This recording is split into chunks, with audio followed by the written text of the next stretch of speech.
கடலூர் மாவட்டத்தில் நடராஜன் என்ற காவலாளி 5 ஆண்டுகளுக்கு முன்பு கொல்லப்பட்ட வழக்கில் சிபிசிஐடி போலீசார் தேடி வந்த கேசவன் என்பவரை அண்ணாமலை நகர் போலீசார் கைது செய்தனர்.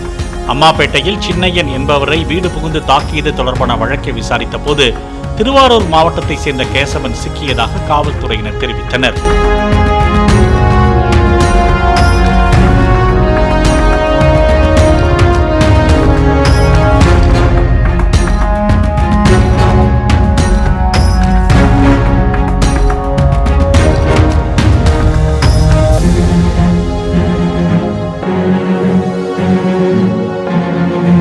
பிளே ஸ்டோர் மற்றும் ஆப் ஸ்டோரில் இருந்து பாலிமர் செயலியை QR கோடு மூலம் பதிவிறக்கம் செய்யுங்கள். செய்திகளை உடனுக்குடன் பெறுங்கள்.